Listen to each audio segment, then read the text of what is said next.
तुम सब सोए हुए हो, तुम्हें लगता है कि तुम जागे हो, लेकिन जो जागरण तुम समझते हो वह तो बस आंखों का खुला होना है। असली जागरण तो तब शुरू होता है जब तुम्हारी भीतर की आंख खुलती है। तुम चलते हो, बोलते हो, खाते हो, सोचते हो, पर सब कुछ एक यांत्रिक ढंग से। तुम्हारा मन एक मशीन बन गया है। सुबह उठते हो, वही दिनचर्या, वही चिंता, वही इच्छाएं। कभी रुक कर देखा है कि तुम कर क्या रहे हो, या तुम बस इसलिए कर रहे हो क्योंकि सब वही कर रहे हैं? जागरण का पहला कदम है देखना, और देखने का अर्थ है बिना किसी निर्णय के, बिना किसी व्याख्या के देखना। तुम्हें यह जानना होगा कि तुम कहां बेहोश हो, कहां सो रहे हो। मन की बेहोशी बहुत मीठी होती है। तुम्हें नींद पसंद है क्योंकि उसमें जिम्मेदारी नहीं होती, इसलिए तुम सच से डरते हो। सच जगाता है, और जो जग गया वो फिर कभी वैसा नहीं रह सकता। मनुष्य को भय है जागने का, क्योंकि जागने का अर्थ है सब नकली चीजें गिर पड़ेंगी। तुम्हारे सारे दिखावे, तुम्हारी सारी पूजा, तुम्हारी सारी सामाजिक सजावट सब झूठे प्रतीक हैं। तुमने खुद को इतना सजाया है कि भीतर का अस्तित्व दिखाई ही नहीं देता। एक बार मैं कहता हूं, तुम मंदिरों में भगवान को ढूंढते हो, लेकिन मंदिर तुम्हारे भीतर का दरवाजा बंद कर देते हैं। भगवान पत्थर में नहीं, तुम्हारे मौन में छिपा है। तुम्हें समझना होगा, भगवान कोई व्यक्ति नहीं, एक ऊर्जा है, एक चैतन्य धारा जो हर चीज में बह रही है, वृक्षों में, पक्षियों में, तुम्हारी सांस में। और जब तक तुम सोए रहोगे तुम उस धारा से अलग रहोगे। एक कहानी याद आती है हनुमान के जीवन की। वह भगवान राम के पास बैठे थे। राम ने पूछा, हनुमान तुम मुझे क्या समझते हो? हनुमान ने कहा, शरीर से देखता हूं तो आप मेरे स्वामी हैं, मन से देखता हूं तो आप मेरे मित्र हैं, और आत्मा से देखता हूं तो मैं और आप एक ही है। यही है जागरण का सार। जब तक तुम शरीर से देखते हो द्वैत है मालिक और दास, जब मन से देखते हो प्रेम है मित्रता, और जब आत्मा से देखते हो तो कोई दूसरा रह ही नहीं जाता, बस एक बचता है। यही एकत्व ही रामत्व है, यही हनुमानत्व का अर्थ है पूर्ण समर्पण, पूर्ण चेतना।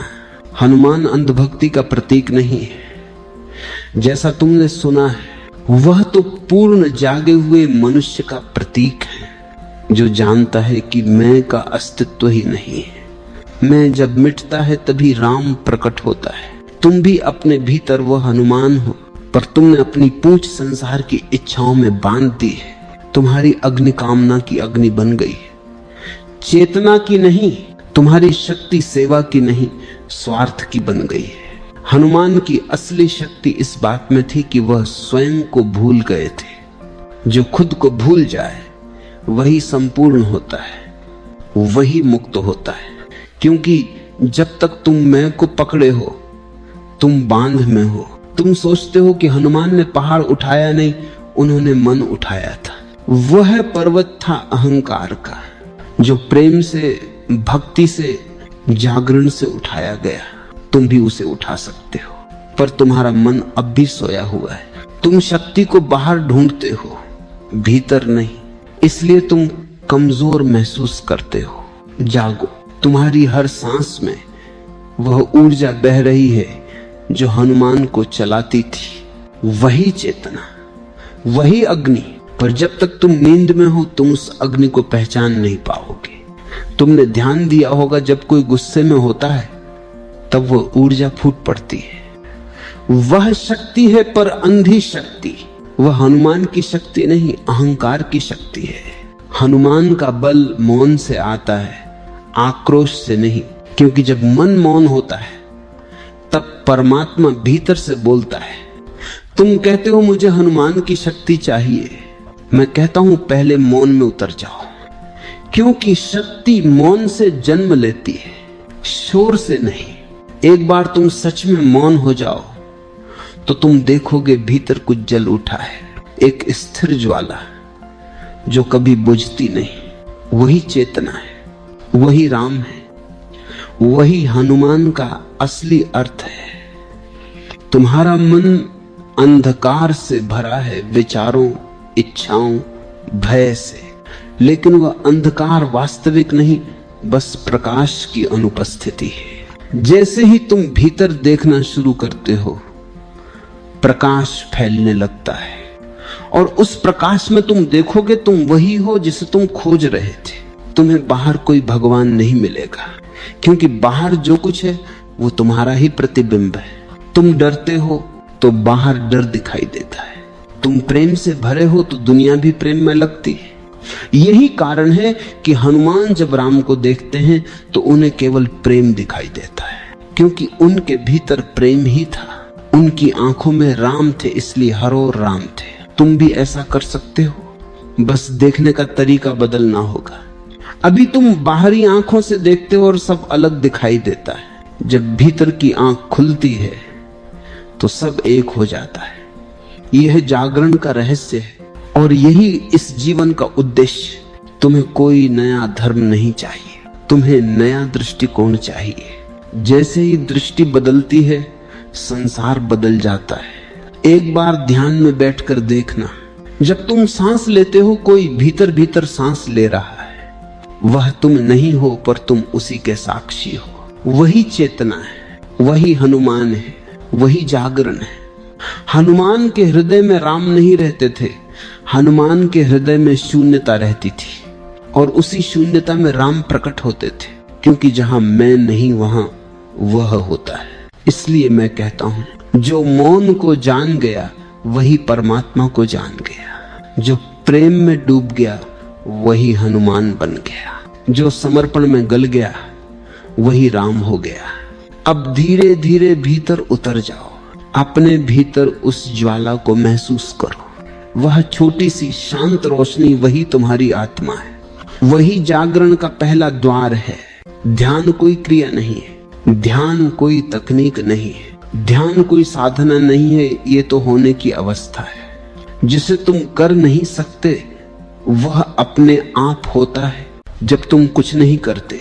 तुम्हें सिखाया गया है कि हर चीज करनी पड़ती है, सफलता भी करनी है, पूजा भी करनी है, प्रेम भी करना है, पर ध्यान करना नहीं होता। ध्यान तब होता है जब तुम सब कुछ छोड़ देते हो। जैसे जब तुम बहुत थक जाते हो और रात में अचानक नींद आ जाती है। तुमने नींद नहीं की, नींद हुई। ध्यान भी वैसे ही होता है। लोग मुझसे कहते हैं, भगवान ध्यान कैसे करें?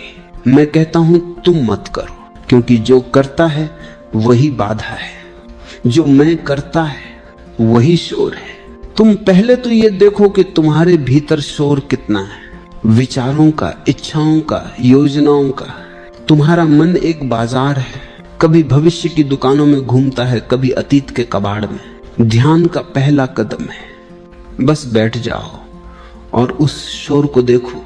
देखना ही ध्यान है, पर देखना बहुत कठिन है, क्योंकि तुम हमेशा सुधारने में लग जाते हो। तुम सोचते हो ये विचार बुरा है, इसे रोकना चाहिए।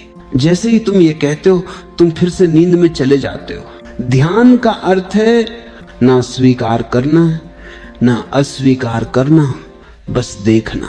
देखो, विचार उठ रहा है, वह जाता है, दूसरा आता है। जैसे बादल आते जाते हैं, आकाश कुछ नहीं करता, बस देखता है। तुम भी वही आकाश बन जाओ। एक दिन अचानक विचारों के बीच एक अंतर आने लगता है। दो विचारों के बीच एक खामोशी की झलक, वह झलक ही ध्यान का द्वार है। वह छोटा सा पल जब कुछ नहीं था, वही तुम हो, वही अस्तित्व है। तुम्हें ये जानना होगा, ध्यान का मतलब सोचना बंद करना नहीं, बल्कि सोच को देखना है। जब तुम सोच को देखते हो, सोच धीरे धीरे गिर जाती है और फिर जो बचता है वही ध्यान है। राम ने हनुमान से कहा था, तुम मेरी सेवा करते हुए भी मौन रहते हो, क्योंकि हनुमान का हर कार्य ध्यान से जन्मा था। ध्यान का अर्थ ये नहीं कि तुम पहाड़ों में भागो। ध्यान का अर्थ है जहां हो वहीं पूरी तरह उपस्थित रहो। तुम खाना खा रहे हो पर मन कहीं और है, तुम चल रहे हो पर सोच कहीं और भटक रही है। तुम प्रेम कर रहे हो पर मन हिसाब लगा रहा है। तुम्हारा जीवन खंडित है और ध्यान तुम्हें समग्र बनाता है। जब तुम किसी भी क्षण में पूरे हो जाते हो, बस वही ध्यान है। तुम्हें कुछ नया नहीं करना, बस जो कर रहे हो उसमें पूरी तरह उतर जाना है। हनुमान का ध्यान यही था। कर्म करते हुए भी भीतर मौन, लड़ाई के बीच भी भीतर शांति, सेवा के बीच भी भीतर साक्षी भाव, वही सच्चा योग है। तुम सोचते हो ध्यान में बैठना जरूरी है, पर मैं कहता हूं ध्यान में बैठना तब तक है जब तक तुम ध्यान में जीना नहीं सीख जाते। फिर तुम चलो, बात करो, हंसो, सब ध्यान बन जाता है। क्योंकि ध्यान कोई मुद्रा नहीं, ये तो अवस्था है। एक बार एक व्यक्ति मुझसे बोला, मैं रोज 2 घंटे ध्यान करता हूं पर फिर भी शांति नहीं आती। मैंने कहा, क्योंकि बाकी 22 घंटे तुम बेचैन रहते हो। ध्यान समय का हिस्सा नहीं, जीवन की शैली है। ये कोई अलग हिस्सा नहीं, ये तो जीवन का रस है। तुम्हारे भीतर जो मौन है वही ध्यान का बीज है, पर तुमने कभी उसे सुना नहीं। तुम्हें अपने मौन से डर लगता है, इसलिए तुम शोर से भर जाते हो। संगीत, बातें, मोबाइल, भीड़, क्योंकि मौन में तुम अकेले रह जाते हो और उस अकेलेपन में सच्चा तुम प्रकट होता है। जब तुम सच में मौन हो जाते हो तो एक अजीब बात होती है, तुम सुनने लगते हो जो कभी सुना नहीं था। हवा की ध्वनि, पत्तों की सरसराहट, तुम्हारे हृदय की धड़कन, सब एक संगीत बन जाते। वही ब्रह्म की ध्वनि है, वही ओम है। अब देखो, सांस आ रही है, जा रही है, बस उसे देखो, कुछ मत करो। धीरे धीरे एक दिन सांस और तुम्हारा साक्षी दोनों एक हो जाएंगे और उस मिलन में जो सुख है वही ध्यान की सुगंध है। ध्यान कोई लक्ष्य नहीं, ध्यान यात्रा है और ये यात्रा अनंत है, क्योंकि प्रत्येक क्षण नया है। हर पल तुम्हें भीतर बुला रहा है, लेकिन तुम बाहर भागते हो। जितना बाहर भागोगे उतना दुखी रहोगे, क्योंकि सुख भीतर है। हनुमान ने यही सीखा, बाहर कुछ नहीं, सब भीतर है। जब वह समुद्र पार कर रहे थे तो उनका शरीर उड़ रहा था, लेकिन मन शांत था, क्योंकि ध्यान भीतर था, लक्ष्य नहीं। ध्यान में होने पर हर दिशा राम बन जाती है, हर लहर राम बन जाती है। जब ध्यान में उतरते हो तो धीरे धीरे पहचान मिटने लगती है। तुम्हें याद नहीं रहता कि तुम कौन हो। नाम, धर्म, जाति सब बह जाते हैं। फिर जो बचता है वही आत्मा है, वही हनुमान है, वही चेतना है। ध्यान का अर्थ है अपने भीतर की नदी को समुद्र तक ले जाना। ये कोई दौड़ नहीं, ये बहना है। जिस दिन तुम रुक गए, जिस दिन तुमने मैं को छोड़ दिया, उस दिन तुम पहुंच गए। तुम कहोगे कैसे छोड़े? मैं कहूंगा देखो, क्योंकि देखना ही छोड़ना है। जो देखा गया वह अपने आप गिर जाता है। जैसे ही तुम अपने क्रोध को पूरी तरह देख लेते हो, वह समाप्त हो जाता है, क्योंकि देखने में प्रकाश है और जहां प्रकाश है वहां अंधकार नहीं टिक सकता। याद रखो, ध्यान का आरंभ देखने से होता है पर अंत प्रेम में होता है, क्योंकि जब भीतर शांति आती है तो वो बाहर बहने लगती है, वह प्रेम बन जाती है, वह करुणा बन जाती है। वह वही शक्ति है जो हनुमान के भीतर थी। अब थोड़ा मौन हो जाओ, क्योंकि शब्द वहां पहुंचते हैं जहां रास्ता है और मौन वहां पहुंचता है जहां सत्य है। बस महसूस करो, तुम्हारी सांसें, तुम्हारा अस्तित्व, तुम्हारा होना, यही ध्यान है।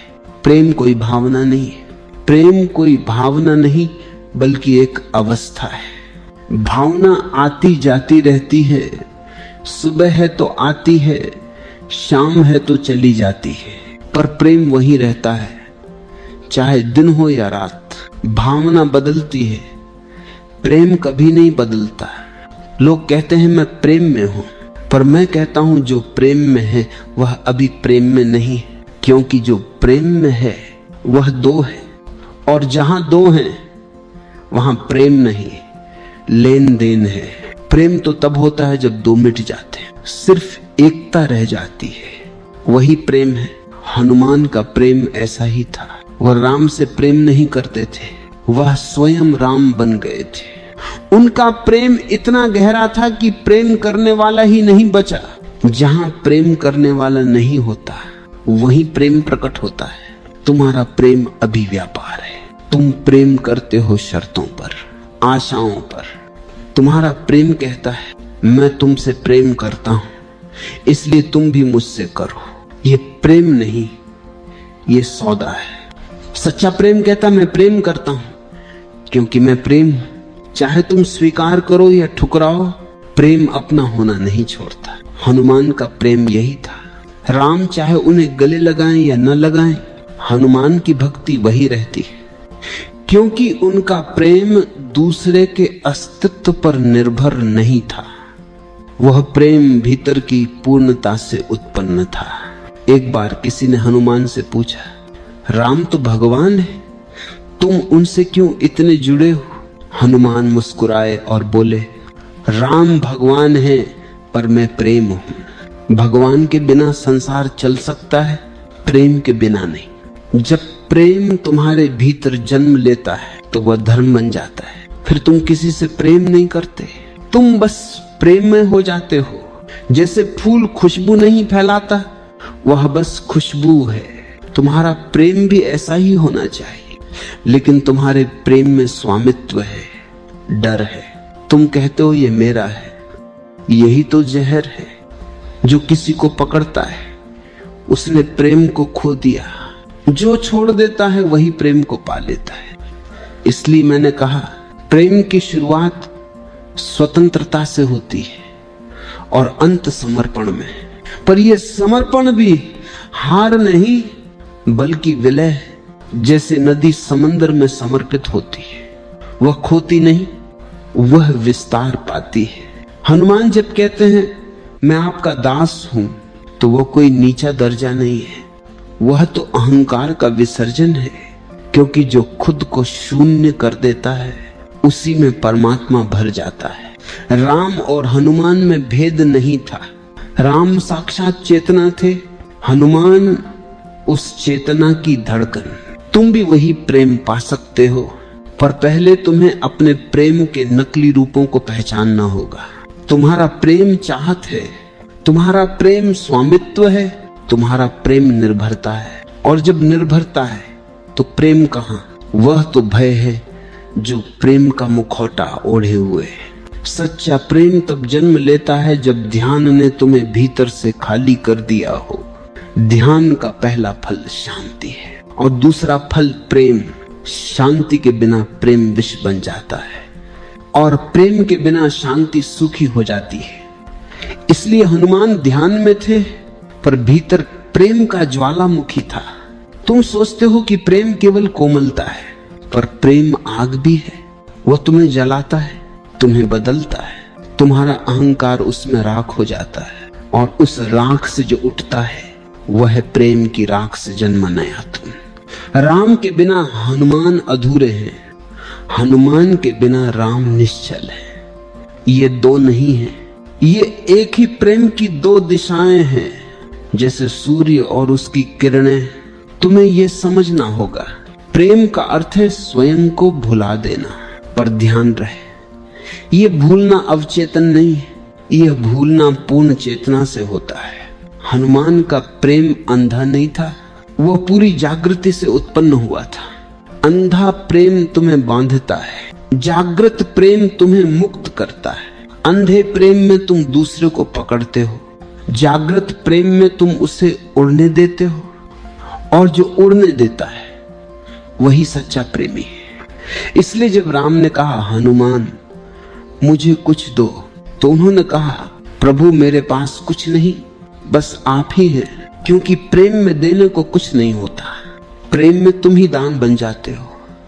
देखो, जब तुम किसी से प्रेम करते हो तो तुम जीवित हो जाते हो, तुम्हारा हृदय खुल जाता है, तुम अस्तित्व से जुड़ जाते हो।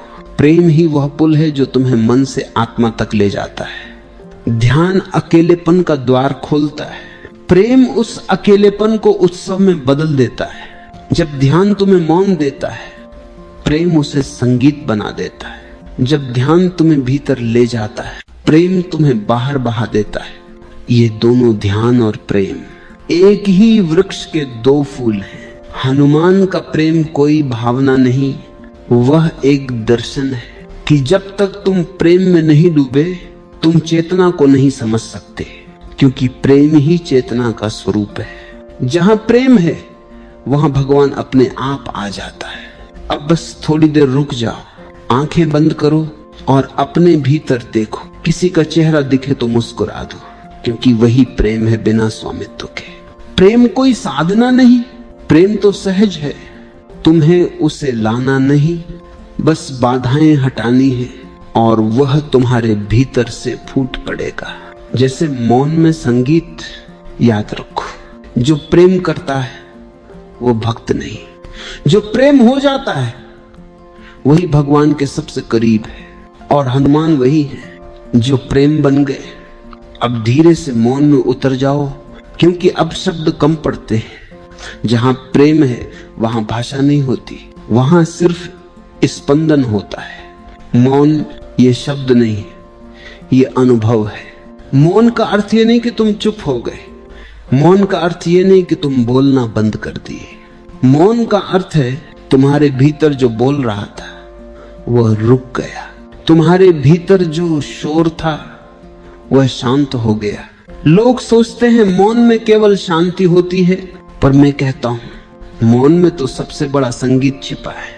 क्योंकि जब बाहरी ध्वनियां मिट जाती हैं तब भीतर का अनहद नाद सुनाई देने लगता है। वह नाद जो न कभी आरंभ हुआ न कभी समाप्त होता है, वही नाद है जिसे दर्शियों ने ओम कहा। जब तुम ध्यान में उतरते हो धीरे धीरे शब्दों का महत्व कम होने लगता है।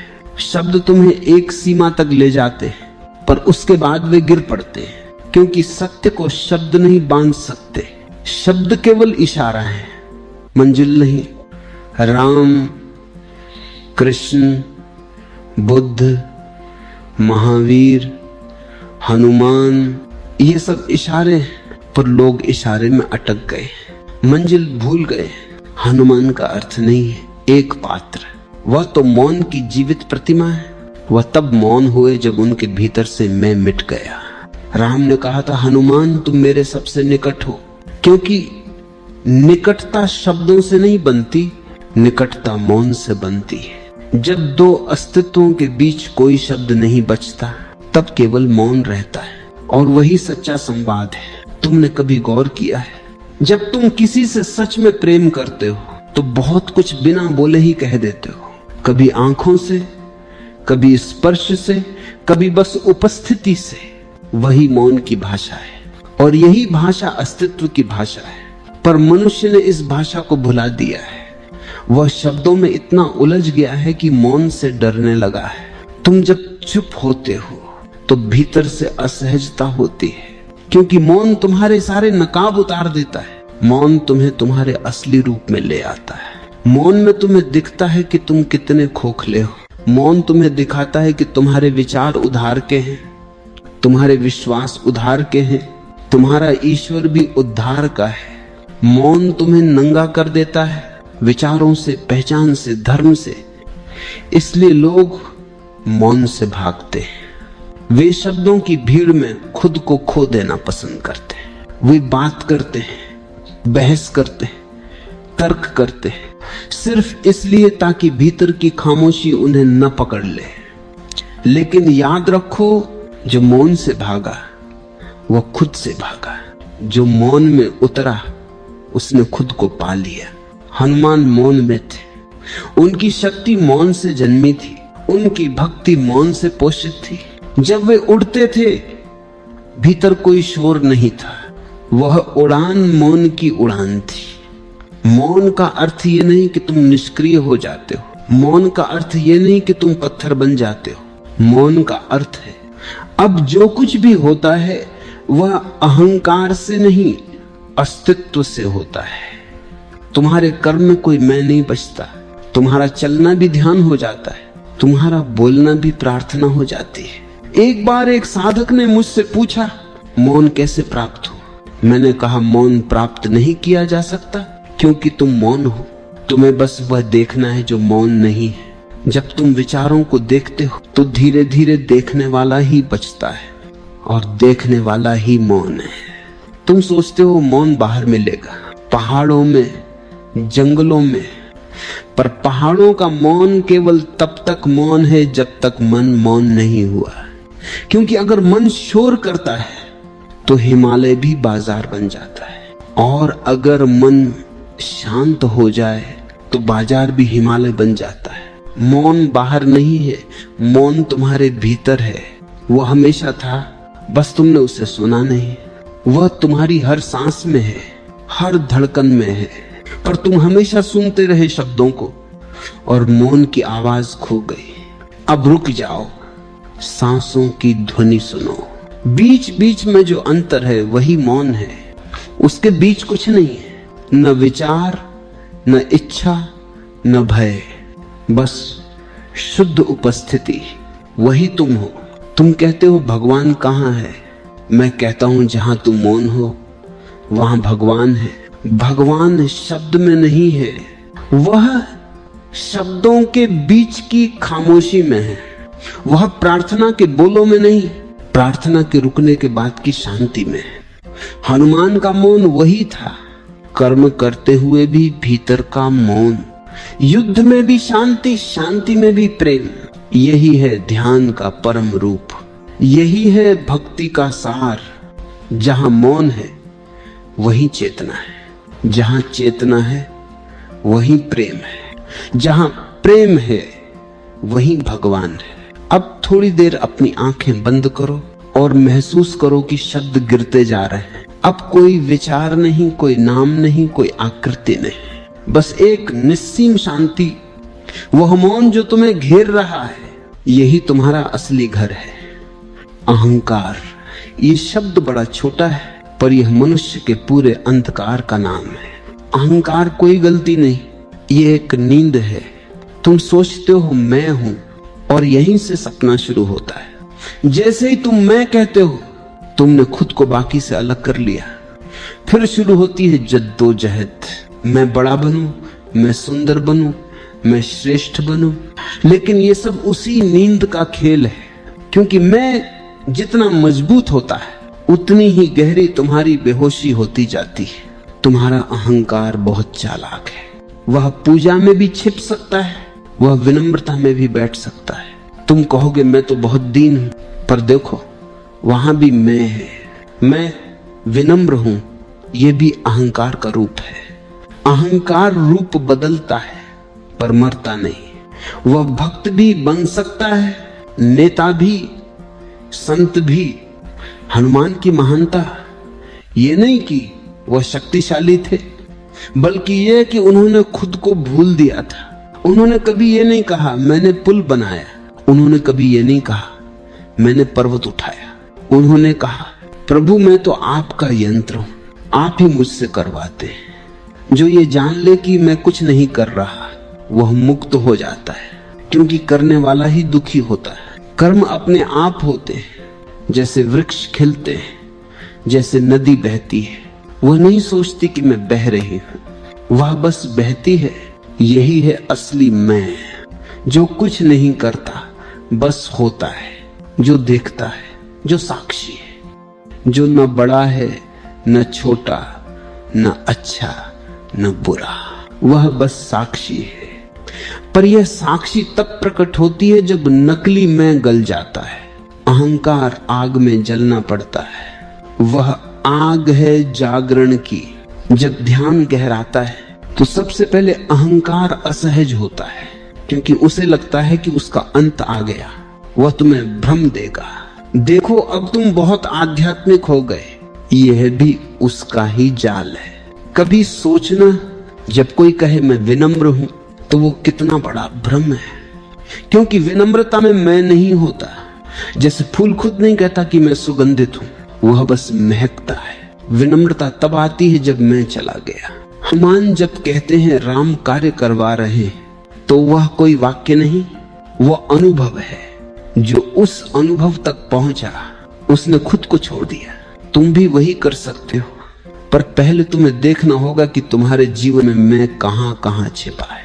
जब तुम किसी से कहते हो मैंने किया, मैं सही हूं, मुझे सम्मान चाहिए, मुझे पहचानो, यह सब अहंकार की परछाइयां हैं और यही तुम्हारे दुख का कारण है। अहंकार हमेशा तुलना में जीता है।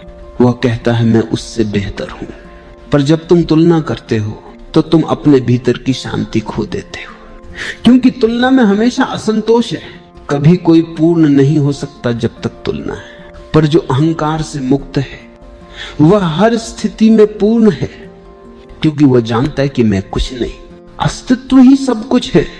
याद रखो, अहंकार केवल मृत्यु से डरता है, क्योंकि वह झूठ है। सत्य को मरने से डर नहीं लगता।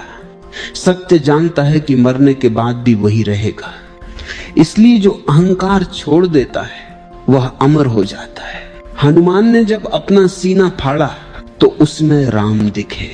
वह कोई चमत्कार नहीं था, वह प्रतीक था कि जब मैं मिटता है तो भीतर से वही चेतना प्रकट होती है जो हमेशा थी, पर मैंने ढंक रखी थी। तुम भी वही अनुभव पा सकते हो, तुम्हें बस मैं को देखना है। हर बार जब तुम मैं कहते हो तो थोड़ा ठहरो।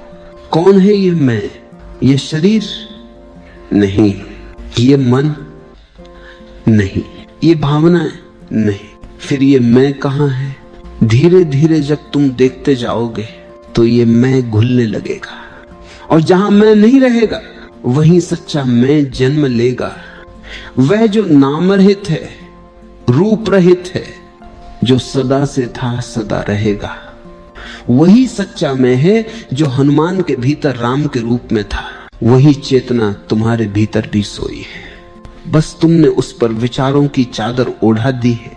जब वो हट जाएगी तो तुम्हें दिखेगा कि तुम्हारे भीतर वही प्रकाश है, वही मौन है, वही प्रेम है। अहंकार से मुक्ति कोई खोना नहीं है, वह सबसे बड़ा मिलना है। तुम कुछ नहीं खोते, तुम स्वयं को पा लेते हो, और तब जीवन एक अद्भुत नृत्य बन जाता है, जहां करने वाला कोई नहीं, बस अस्तित्व नाच रहा है। अब थोड़ी देर आंखें बंद करो और अनुभव करो। शरीर है, मन है, विचार है, पर जो सबको देख रहा है वह कौन है? वह जो देख रहा है वही सच्चा मैं है। उसे कोई छू नहीं सकता, उसे कोई तोड़ नहीं सकता, क्योंकि वह जन्मा ही नहीं था, वह सदा से था। समर्पण का अर्थ है अब मैं नहीं, तू ही तू। और जब मैं नहीं रहता तो सारा अस्तित्व तुम्हारे माध्यम से बहने लगता है। फिर जो कुछ भी होता है वह परमात्मा की धारा से होता है। तुम मात्र एक पात्र बन जाते हो। हनुमान यही थे, एक पात्र जो राम के हाथ में पूर्ण रूप से सौंपा गया था। उन्होंने कभी नहीं सोचा मुझे क्या मिलेगा। उनका जीवन एक नदियों जैसा था। नदियां कभी नहीं पूछती कि वे कहां जाएंगी, वे बस बहती हैं और अंततः सागर तक पहुंच जाती हैं। समर्पण भी वही है। नदी बनो, लक्ष्य छोड़ दो। समर्पण का अर्थ ये नहीं कि तुम निष्क्रिय हो गए, बल्कि अब तुम सबसे ज्यादा सक्रिय हो जाते हो, क्योंकि अब क्रिया मैं से नहीं वहां से हो रही होती है। जब मैं करता है तब थकावट होती है, जब वह करता है तब आनंद होता है। तुम ध्यान दोगे, जब तक तुम कुछ करने की कोशिश करते हो तुम तनाव में रहते हो। जैसे ही तुम कहो अब मैं छोड़ता हूं, एक गहरी राहत मिलती है। वह राहत ही समर्पण की पहली झलक है। जीवन को नियंत्रित करने की तुम्हारी कोशिश ही तुम्हारा दुहक है। तुम हर चीज अपने अनुसार चाहते हो। ये वैसा क्यों नहीं हुआ, वो वैसा क्यों नहीं हुआ, पर अस्तित्व को तुम्हारी इच्छा से क्या लेना। वह अपनी गति में चल रहा है, और जब तुम उसके साथ बहना सीख जाते हो तो जीवन पहली बार सहज हो जाता है। हनुमान जब समुद्र पार करने निकले, उन्होंने योजना नहीं बनाई, उन्होंने बस कहा अगर राम कार्य है तो शक्ति स्वयं प्रकट होगी। और शक्ति प्रकट हुई, क्योंकि जहां समर्पण है वहां ऊर्जा का अनंत स्रोत खुल जाता है। तुम्हारे भीतर भी वही स्रोत है, पर तुमने उस पर दरवाजा बंद कर रखा है। क्योंकि तुम सब कुछ नियंत्रित करना चाहते हो। तुम भगवान को भी अपने कार्यक्रम के अनुसार चलाना चाहते हो। यह मूर्खता है। तुम्हें समर्पित होना होगा, जैसे फूल हवा में झूमता है, जैसे लहरें सागर के साथ नाचती हैं। समर्पण निष्क्रियता नहीं है, समर्पण सबसे बड़ी क्रिया है, क्योंकि यह अहंकार की मृत्यु है और अहंकार की मृत्यु सबसे कठिन काम है। अहंकार को यह डर लगता है कि समर्पण करने से सब कुछ खो जाएगा, लेकिन सच तो यह है कि जब तुम समर्पण करते हो तो तुम पहली बार सब कुछ पा लेते हो। लोग मुझसे कहते हैं, अगर हम समर्पण कर देंगे तो क्या हमारी पहचान नहीं रहेगी? मैं कहता हूं, पहचान तो झूठी थी। जो मिटेगा वह झूठ है, जो रहेगा वही सच्चा है। जब हनुमान ने कहा, राम मैं आपका दास हूं, तो उन्होंने कुछ खोया नहीं, उन्होंने स्वयं को पाया। क्योंकि जो अपने को खो देता है वही पूर्ण होता है। समर्पण अंत नहीं, वह एक शुरुआत है जहां तुम पहली बार सच्चे बनते हो। ध्यान दो, जब तुम किसी से प्रेम करते हो तो तुम थोड़ा समर्पित होते हो। जब तुम किसी पर भरोसा करते हो तो तुम थोड़ा समर्पित होते हो। जब तुम पूरी तरह भरोसा करते हो तो तुम पूर्ण समर्पण में प्रवेश करते हो। समर्पण का केंद्र भरोसा है और भरोसे के बिना जीवन भय में बदल जाता है। तुम अस्तित्व पर भरोसा नहीं करते, इसलिए तुम डरते हो। तुम्हें लगता है अगर मैंने छोड़ दिया तो मैं गिर जाऊंगा, लेकिन जो छोड़ देता है वो पहली बार उड़ता है। गिरने का डर वहीं तक है जहां तक पकड़ बाकी है। जो छोड़ देता है वो उड़ जाता है। हनुमान उड़ पाए क्योंकि उन्होंने छोड़ दिया। उन्होंने अपनी शक्ति पर भरोसा नहीं किया, उन्होंने अस्तित्व पर भरोसा किया। और अस्तित्व कभी धोखा नहीं देता। तुम्हारे भीतर वही शक्ति है, पर वह तब तक सोई रहेगी जब तक तुम सब कुछ पकड़ कर बैठे हो। छोड़ देना कला है, ये कोई कमजोरी नहीं। कमजोर वह है जो पकड़ता है, क्योंकि उसे डर है कि अगर उसने छोड़ा तो कुछ खो जाएगा। मजबूत वह है जो छोड़ सकता है, क्योंकि उसे भरोसा है कि अस्तित्व उसे संभाल लेगा। समर्पण का सबसे बड़ा रहस्य यह है कि जैसे ही तुम छोड़ते हो, जीवन तुम्हारे माध्यम से नाचने लगता है। फिर तुम साधक नहीं रहते, अस्तित्व तुम्हारे माध्यम से साधना करता है। फिर तुम प्रेमी नहीं रहते, प्रेम तुम्हारे भीतर से बहता है। फिर तुम उपदेशक नहीं रहते, शब्द खुद तुम्हारे भीतर से जन्म लेते हैं। यह वह अवस्था है जहां हनुमान पहुंचे। हनुमान का प्रत्येक कार्य, प्रत्येक श्वास राम का कार्य था, क्योंकि उनमें मैं नहीं था। वह पूर्ण समर्पण थे। उनका हर क्षण प्रार्थना था, हर क्रिया ध्यान थी। अब तुमसे मैं कहना चाहता हूं, अपने जीवन में थोड़ा छोड़ो, हर चीज को पकड़े मत रहो। अगर कोई जाता है जाने दो, अगर कुछ टूटता है टूटने दो, अगर कुछ बदलता है बदलने दो, क्योंकि जो जा सकता है वो कभी तुम्हारा था ही नहीं। जो तुम्हारा है वो कहीं नहीं जाएगा। छोड़ने की शुरुआत छोटी चीजों से करो, अपने विचारों से, अपनी धारणाओं से, अपनी इच्छाओं से। धीरे धीरे तुम देखोगे कि एक दिन भीतर बहुत हल्कापन आ गया है। वही हल्कापन समर्पण है।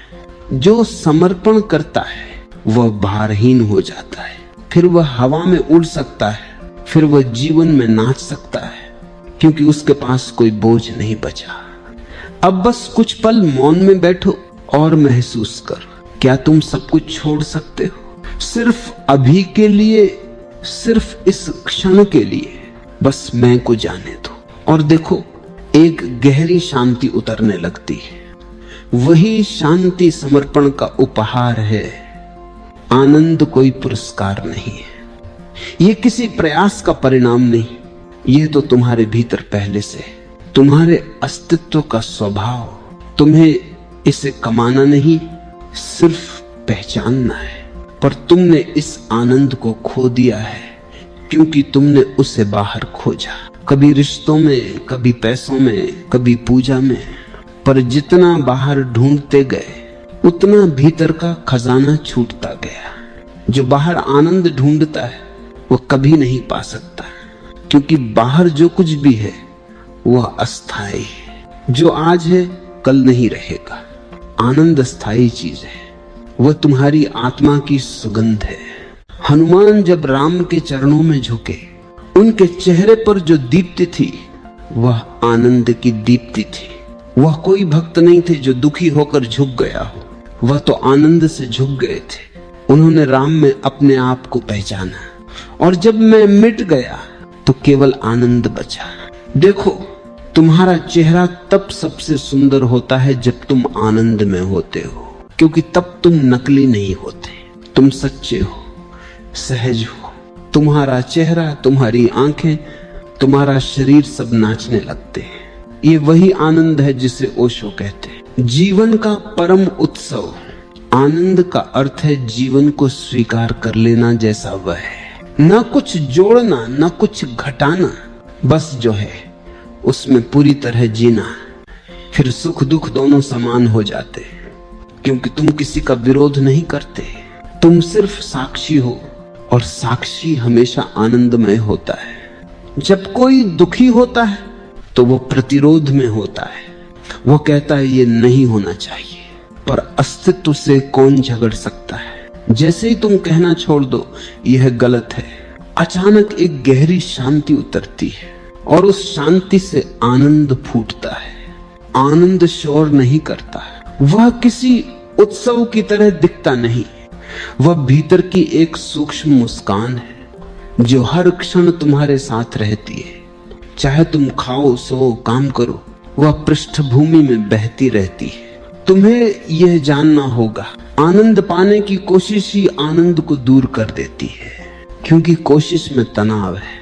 तुम कुछ पाना चाहते हो, और जब पाना नहीं होता तो पीड़ा होती है, पर आनंद तभी आता है जब तुम कुछ पाना बंद करते हो। जैसे ही इच्छा रुकती है, आनंद प्रकट होता है। यही कारण है कि हनुमान के चेहरे पर हर समय मुस्कान थी। चाहे युद्ध हो या वनवास, वह भीतर से प्रसन्न रहते थे, क्योंकि उनका आनंद बाहरी नहीं था, वह भीतर से बहता था, जैसे झरना अपने स्रोत से बहता है। हनुमान का आनंद इस बात से नहीं था कि राम पास हैं या नहीं, उनका आनंद इस बात में था कि वे स्वयं राम में विलीन हैं। और जब विलय होता है तो कोई दूरी नहीं रहती। जहां दूरी नहीं वहां खोज नहीं, जहां खोज नहीं वहां संघर्ष नहीं, जहां संघर्ष नहीं वही आनंद है। तुम्हें यह समझना होगा, आनंद प्राप्त नहीं किया जा सकता, क्योंकि जो प्राप्त किया जा सकता है वह खो भी सकता है। आनंद प्राप्त नहीं, प्रकट होता है। वह पहले से था, पर तुम्हारे विचारों, इच्छाओं, भय और योजनाओं ने उसे ढंक रखा था। जैसे सूर्य हमेशा है, पर बादल उसे छिपा देते हैं। सूर्य को लाने की जरूरत नहीं, बस बादल हटाने की जरूरत है। वैसे ही आनंद को लाने की जरूरत नहीं, बस मन के बादल हटाओ। जब अहंकार गिरता है, मन शांत होता है, इच्छाएं रुकती हैं, तो भीतर से एक प्रकाश उठता है। वह प्रकाश तुम्हें भर देता है। तुम्हारा चलना, बोलना, हंसना सब आनंद बन जाता है। फिर जीवन कोई बोझ नहीं, जीवन उत्सव बन जाता है। जीवन को गंभीरता से मत लो, जीवन को खेल की तरह जियो, क्योंकि जो जीवन को खेल की तरह जीता है वह कभी हारता नहीं। उसके लिए हर पल एक नृत्य है, हर स्थिति एक अवसर है। तुम्हें यह जानना होगा, जब तक तुम जीवन से लड़ रहे हो आनंद नहीं आएगा। जैसे ही तुम जीवन से मित्रता कर लोगे, वह तुम्हें गले लगा लेगा, वह तुम्हारे साथ नाचने लगेगा। हनुमान ने यही किया, उन्होंने जीवन से मित्रता कर ली। राम उनका जीवन बन गए और जीवन उनका राम बन गया। इसलिए उन्हें कभी दुख नहीं छू सका, क्योंकि जो अस्तित्व के साथ एक हो गया उसे अस्तित्व कभी चोट नहीं पहुंचाता। अब मैं तुमसे कहता हूं, अपने जीवन को भी उत्सव बना दो। किसी कारण की प्रतीक्षा मत करो। फूल खिल गया उत्सव, बारिश हुई उत्सव, मौत भी आए तब भी उत्सव, क्योंकि मौत भी सिर्फ एक परिवर्तन है एक नई शुरुआत है। आनंद वही है जहां स्वीकृति है, जहां जीवन को पूरी तरह हाँ कहा गया। और जब तुम हाँ कहते हो तो जीवन तुम्हारे भीतर नाचने लगता है। वह कहता है अब तुम मेरे अपने हो, अब आंखें बंद करो और बस महसूस करो। शरीर शांत है, सांस बह रही है, भीतर एक हल्की मुस्कान है। यही आनंद है, यही तुम्हारा असली स्वरूप है, यही तुम्हारा राम है, यही तुम्हारा हनुमान है, यही तुम्हारा अस्तित्व है। अब तुम खोजने वाले नहीं रहे, अब तुम पाए हुए हो। अब तुम कोई साधक नहीं रहे, अब तुम साधना बन गए हो। अब तुम कोई प्रेमी नहीं, अब तुम स्वयं प्रेम हो। और जब प्रेम, मौन, समर्पण, ध्यान सब एक साथ हो जाते हैं तो जो फूल खिलता है वह आनंद कहलाता है। अनुभव का फूल जिसकी सुगंध पूरे अस्तित्व में फैल जाती है। यही है यात्रा का अंत और आरंभ भी, क्योंकि जहां आनंद है वहां कोई अंत नहीं, वहां हर क्षण एक नई शुरुआत है। अब कुछ कहने को नहीं बचा, बस मौन है, मुस्कान है और जीवन का नृत्य है।